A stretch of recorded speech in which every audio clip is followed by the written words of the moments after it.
First off, it's Charles J. That just in case you ain't heard of me, they told me it was too late. But I promise that I'll be the first to speak. Most of these rappers, they fake. But you can't have your way, this ain't Burkhead. Everybody said it won't be till they see smoke, then they realize they'd rather have turkey meat.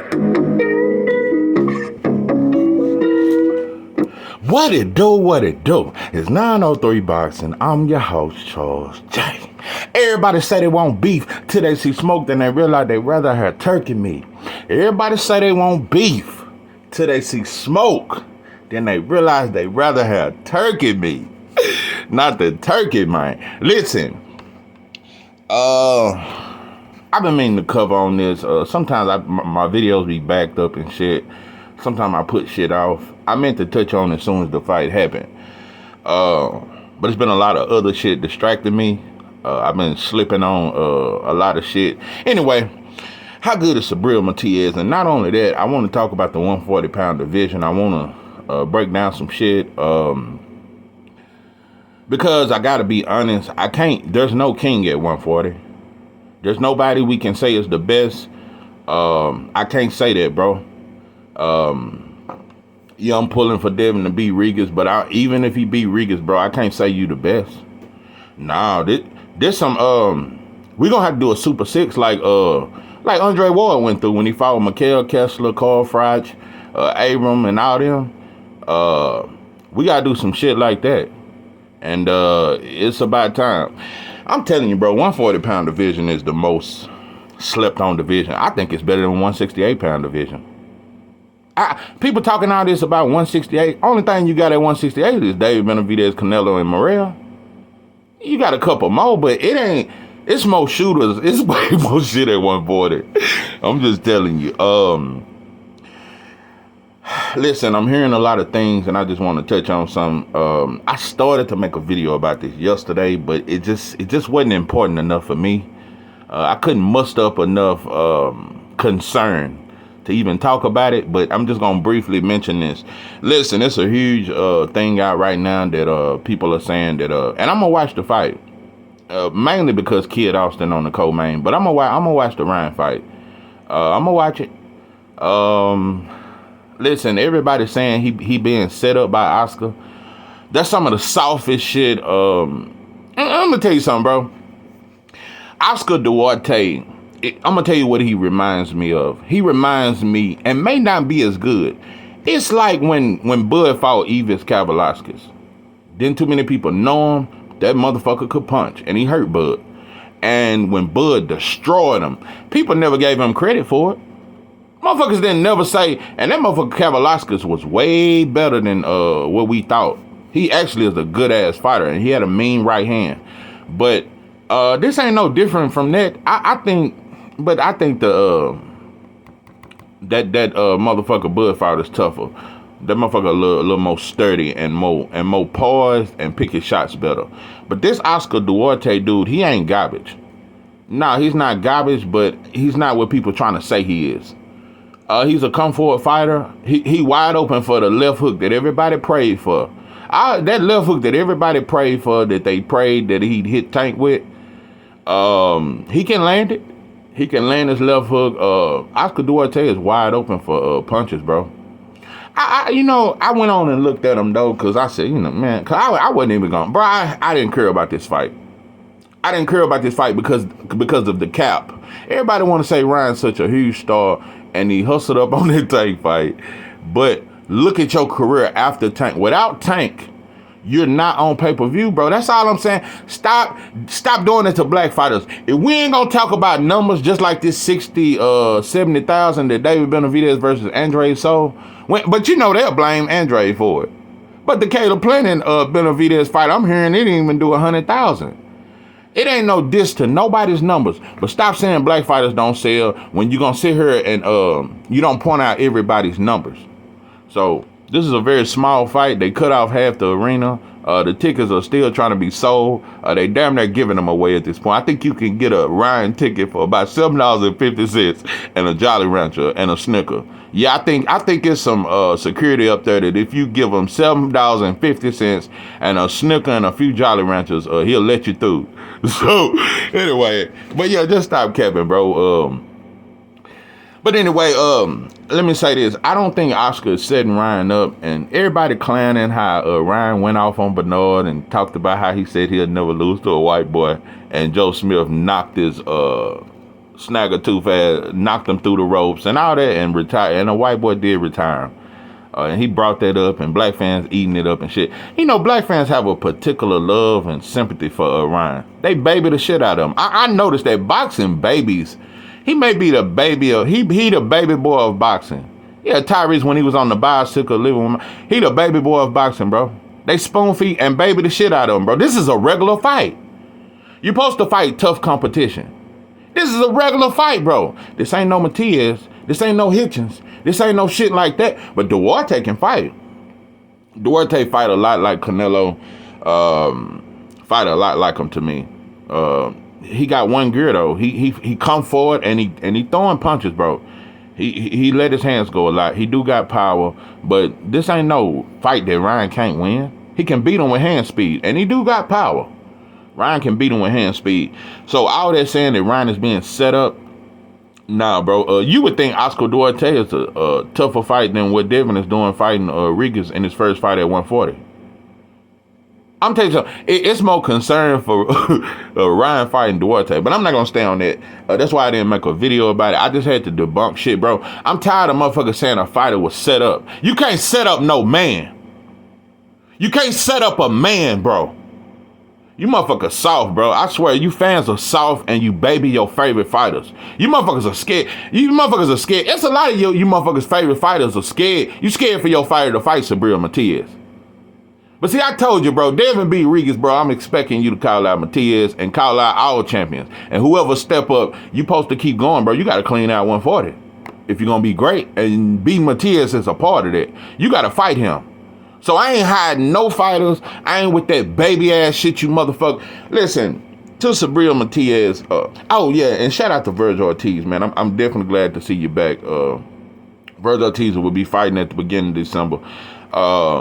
I always been a fan of Virgil. I like him. I'm just glad he back, man. I really think he was going through some health problems. But yeah, shout out to Virgil. That motherfucker bad too. Virgil gonna bounce back. He gonna be a problem at 154. Virgil Ortiz gonna be a problem. He already was a problem though. 16 wins, 16 by knockout. Very dangerous. Listen, Subriel Matias, how good is he? At this point, it's hard to tell, bro, but one thing that everybody must admit and we all can see is that you are dangerous, bro. You dangerous. I've even got in tune with your story, and yeah, you done been shot. You had that experience in the ring. You been to prison. I'm telling you, bro, you what we call over here a project baby. Yeah, Subriel Matias, he's a project baby. He's a South Dallas projects type, and he act that way. And I like the dance you do after you win. I like that shit. You know, fans just they gravitated towards you your last fight a little bit, but you still ain't. You still need that fight to cross all the way on over to where fans really, really know your name. I still think you kind of building your name a little bit, but I'm telling you, boy, casual fans, once they really get wind of you, bro, they gonna love you. They gonna love you. But even diehard boxing fans, you gonna have a lot of fans, bro. You gonna have a lot of fans. I like your mentality. I like his mentality. Matias got that granddaddy mentality. Just straight to it. No bullshitting. No bullshitting around. What I said I'm gonna do it. He got that granddaddy mentality. And so, listen. Okay, let's talk about Ergashift. I gotta be honest. When I was looking at that fight, and I'm gonna tell you something, Ergashift with that piece on the top of his shit and the way he looked, that motherfucker came out like he was Spartan or some shit. And I said, God damn, Matias, this motherfucker ain't scared of you. Because a lot of his opponents are scared of him. I told you, Matias got that. He got that shit, bro. He ignorant. He got that shit. He intimidates you, bro.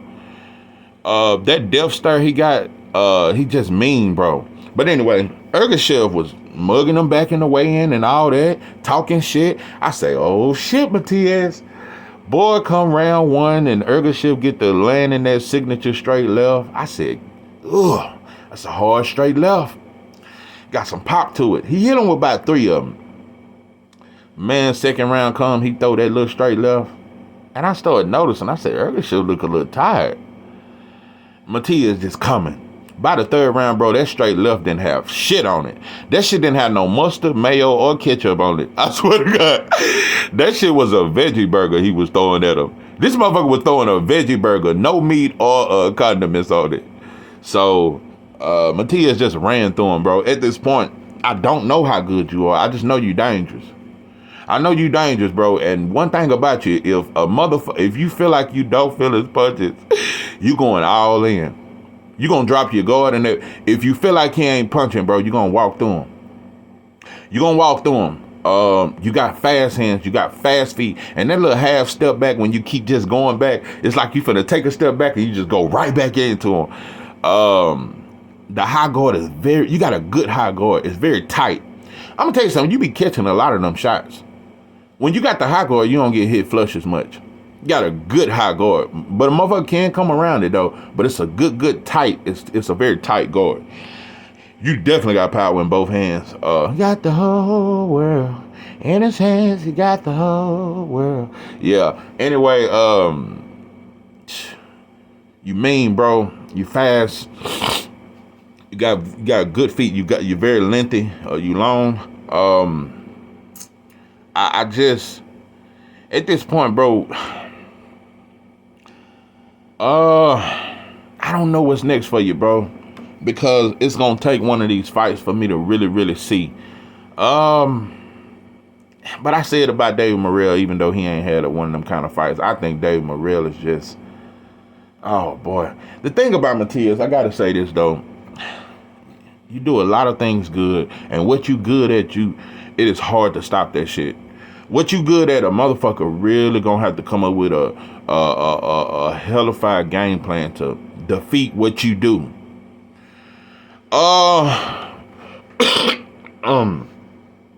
You're very strong. I'm gonna say this though. I wanna see, because when you're aggressive, bro, it is very hard to stop. It's very hard to stop. You got a great inside game. That shit is very hard to stop. But I wanna know,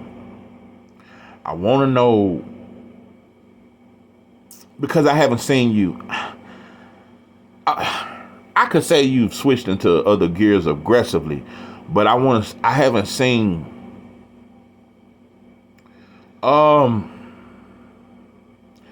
to your arsenal as far as being more versatile, because I'm telling you, bro, it's gonna be hard for somebody to beat this aggressive style you can, and you throw a lot of punches. And I'm gonna tell you another thing, bro. It be them punches that don't even look like it hurt. That little short shit hurt. Hey, that short shit hurt. And he throwing it fast. I swear, you got some hard short shots. But I feel like you don't throw enough punches from outside because you got the length. I want to see that straight right more. And I definitely want you to jab more, bro. I definitely want you to jab more. I'm just gonna be you, because as you step up in competition, I want to see you do more. And I'm not saying you can't do it, but I'm telling you, bro, I want to see. That's why the perfect fight to me is Richardson Hitchens versus Matias. I think that's because right now Richardson Hitchens don't have an opponent, and both of y'all just fought. I think that's the perfect fight. The perfect fight, because Hitchens gonna have to make a break. It's gonna make or break him. You know, I seen Hitchens interview, and he's saying, you know, I'm way more than what I show. I just got to be more confident in my power and letting my hands go. Well, Matias gonna make you let your hands go. But hold on, was it Hitchens who said this? Oh yeah, this was yesterday. They asked Hitchens about Matias, and he said he good. He said he good, and Hitchens was like, yeah, I ain't got no problem fighting him. He said, but I didn't even know this. He said the IBF title, you can't come in over 10 pounds when you have the IBF belt. I didn't even know this. And he was like, bro, I'm a big 140 pounder. I could easily make 147, and I'm going to be way more than 10 pounds on fight night. So he was like, that's the only thing about fighting Matias. I rehydrate over 10 pounds every fight. And he was just like, that's something we're going to have to work out. But he said, yeah, I'll fight him. I respect the fact that you weren't scared to respond when they asked you about Matias. But I'm telling you, because the reason why I mentioned this fight, and I don't have a winner. I would have to really, really look at that fight. I know you got to pick a winner, but that's a 50-50 fight. Because what Matias do may work, but what Richardson Hitchens do may work. I want to see how Matias defend a good jab. Because with the style that Matias have, if you ain't got a jab, you out of there. Trying to imano for imano and fight aggressive with him and head to head with him. His hands are very fast. It ain't too many aggressive fighters that's gonna beat him trying to be aggressive. I think the boxer style would be the toughest for Matias because the jab can offset you. The jab is very important. I want to see how you defend a good jab. I want to see what adjustments you make when faced against a good fighter with a good jab. I want to see the adjustments. You do got decent head movement. Very fast though. Your speed is underrated. You get to a motherfucker way faster than Jason. yeah, you like a Freddy Krueger, boy. You just come out of nightmare on a motherfucker. You very dangerous. I'm telling you, bro, it's some fights for you. It's a lot of I'm gonna tell you, bro. And Honor Barbosa just said yesterday, he said, I'll fight Matias. I was shocked. I like Honor Barbosa too. I didn't know Top Rank dropped him. He with the Zone now. Honor Barbosa got a fight coming up too. I like Honor Barbosa. I still think he needs some more tuning. I like Honor Barbosa. He need a little more tuning, but to say he'll fight Matias. So right now, bro, it's just Richardson Hitchens, Barbosa. Bill Haney mentioned you and said, yeah, we'll fight Matias, the fighter nobody fight. So them the only three right now. Listen, I love Gary Antoine Russell, and I just want to say this, bro. I know a lot of people think Gary Antoine Russell is and he didn't fight for that title fight when he could have, and I still question that shit. But bro, I really have questions because I know Al Heyman don't like his brother. I know Al Heyman don't like Gary Russell Jr., and I'm just wondering if you taking it out on all the brothers, because the other brother who lost against that Mexican, the other Gary, the other brother that fought at 122, he ain't fought. I just know the Russell brothers just can't get a fight. Gary Russell Jr. been inactive over 2 years, bro. He had his surgery 8 months ago. He been saying on Instagram, listen, I'm ready to fight. I'm just waiting to fight. So that's why I ain't never with that Al Heyman shit. Al Heyman, bro, he got his picks and chooses, and he,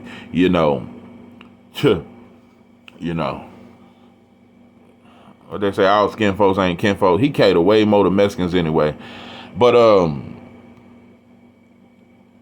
Richardson Hitchens fight is a very good fight. Like I said, that's the only. I ain't gonna say the only style because it depends on what kind of aggressive fighter. But a boxer, that would be ideal for you because I want to see. Like I said, I want to see how you will work. Because I gotta be on. Richardson Hitchens got a top 5 jab. I think Devin Haney got the second best jab. Jamal Charlo still got the best jab in boxing to me. I just can't change it. I can't. As much as I like Devin Haney, I still think Jamal Charlo got the best jab in boxing. Jamal Charlo, Devin Haney. I might put Richardson Hitchens number 3. Shakur got a good jab too. Shakur, Earl still up there. But yeah, them some of the top jabs. Richardson Hitchens, and his defense is very, very good. His defense very good, and he got enough pop to really get people's attention. And in my opinion, one thing I don't think, if you can walk through Richardson Hitchens, at this point, bro, I'm just going, listen, if you walk through Richardson Hitchens, bro, all bets are off. At that point, I probably would label you the most dangerous fighter in boxing. If you walk through a Richardson Hitchens, or even walk through Devin, bro, a lot of people keep thinking that, for one, we ain't even seen Devin fight at 140 yet.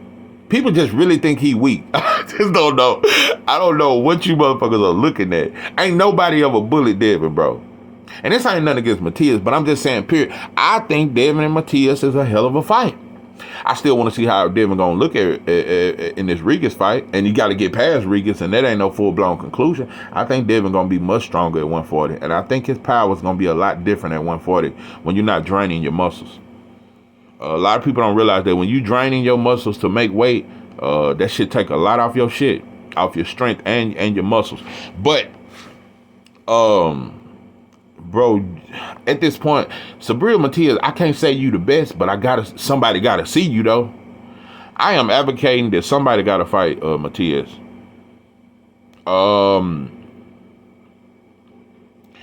You know, I'm not. Teofimo Lopez is a very good fighter, and I would never deny that.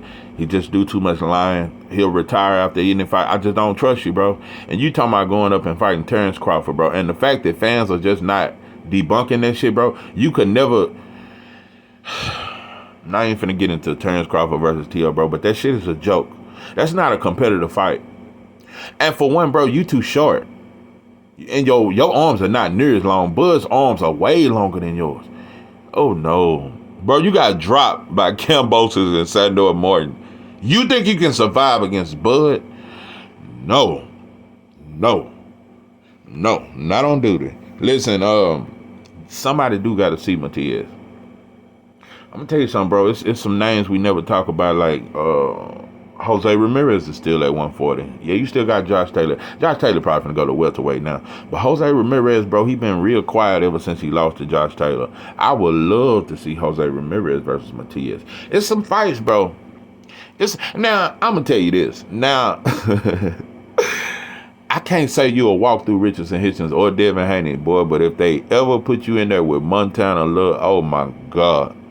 But, you know, Montana Love pulled out the Hitchens fight twice, so he wouldn't fight. But, boy, that's somebody, because Montana Love might need to try to suck his stomach down and try to make 135, because he's just not big enough, and he not punching enough to keep these dudes off him at 140. Montana Love is, boy, anyway, I ain't gonna lie, I'm gonna tell you some wild shit. I wouldn't mind seeing you against Rolly. I think you'll knock him the fuck out, but I wouldn't mind seeing that shit. I wouldn't mind seeing it. In a weird way, I wouldn't mind seeing it. I don't think Ryan will ever fight you. At all. I don't think that'll happen.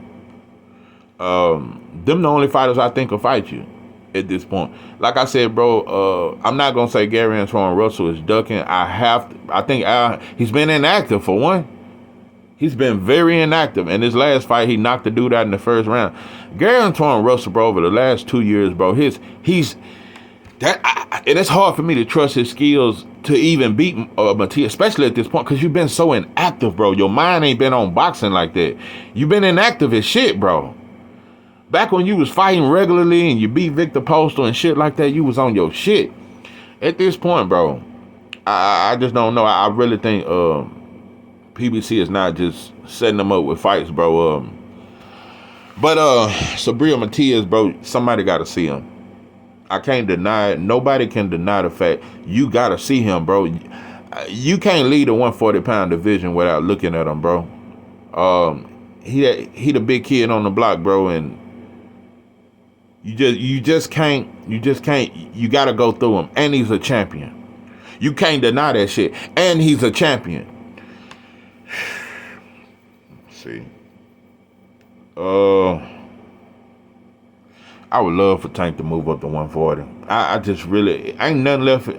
Ain't much left at 140, but Shakur and Tank. I would like both of them to come to 140.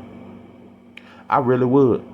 I think at that point, 140 would turn into the most dominant division in boxing if Tank and Shakur move up to 140. I think it'll become the most dominant division in boxing, bro. But yeah, that Duarte dude, he might pull an upset against Ryan. He can punch. He's aggressive, but Ryan definitely should beat him to the punch. Because, like I said, he do that leaning in, and you can clip him. He can be clipped, and Ryan got faster hands than him. So this is a fight Ryan supposed to win. So I'm not finna do that soft ass he being set up shit. But Matias, I don't know how good you is, and I don't want to jump to conclusions. I just know you exciting. I like you. I like your story. I respect you. I respect your mentality. I like how you look at a fighter. Matias a project, baby. I'm just telling you. That motherfucker there. I'm telling you. Yeah. He grew up on I don't know what poor foods they eat in Puerto Rico, but we grew up on noodles and syrup sandwiches in the projects in America. So whatever poor foods, he grew up on that type of shit. Yeah, he a syrup sandwich, Roman noodle, viennas, sardines in a can does. Nah, you just can tell he just very ghetto. Yeah. He used to run around the projects barefooted and shit. But yeah, Subriel Matias is a problem. He mean and shit. And I just gotta be honest. Fans he got a fan base. I can't deny that. Puerto Ricans are definitely behind him. Xander Zayas, I got a video coming about him. His buzz has really dropped a lot in my opinion. But Xander Zayas, he got a fight coming up and he almost ready, bro. He almost ready. But I think Xander Zayas may be more talented than Matias. But Matias, he got the style. I'm telling you, Subriel Matias, but nah, Felix Trinidad was a bad boy. But he even more relentless. He even more relentless. Felix Trinidad was really good though. But I ain't gonna go that far and say yeah, but you definitely aggressive. You got a fan-friendly style. And I'm telling you, bro, all it takes is the right fight, bro. And stardom is right around the corner for you. You're not there yet, but stardom is right around the corner, bro. You do have fans behind you, but it's gonna take a certain fight, bro, when the real world really can see you, bro. And I think you should you should be headlining in your next fight, in my opinion. And like I said, bro, I would like to see you fight a champion in your next fight. Like I said, I think Hitchens. And I said I want to see that Rolly fight, but it's cool. I'd watch it, but I ain't gonna say it like I'm calling for it. But I think Rolly need to drop that belt or do something, bro. I'm telling you, ever since he got that tank check, it just these fighters get that tank check. Anyway, yeah, motherfuckers babying Ryan and Oscar mistreating Ryan. They setting him up to lose. You motherfuckers, boxing fans are some of the softest motherfuckers. I swear, bro. You motherfuckers soft, bro. But 140-pound division is getting very interesting. You got this fight tonight. Next week you got Devin versus Regis. So everything is narrowing down, and I'm telling you, bro, Matias cannot be avoided. And I would call out any fight if I see any hesitation, bro. Motherfucker gotta get in that water with him. You gotta swim with it. He's a shark, and you gotta get in there. And when he smell blood, you gotta get in there. You gotta get in there and fight him. So, I want to see you get your opportunity, bro. I definitely want to see you shine. Like I said, I like your story, and I just like you, bro. I like you, and I just think you a fighter's fighter. You just a fighter, bro, at heart. Ain't nothing soft about you. So, like I said, bro, it's gonna take a boxer to really give you your toughest fights. To me, it's gonna be a boxer, bro. It's gonna be a boxer trying to out tough him, bro. You're gonna have a hard time. You got to box Matias. If you ain't got no jab, bro, you ain't got no chance. He gonna walk through you, bro. You ain't gonna be able to slow him down. You have to slow Matias down. You gotta find a way. I tell you, Matias, when he feel like if he feel like your power ain't enough, he get excited. Oh boy, when he think he can walk through, that's exactly what he gonna try to do.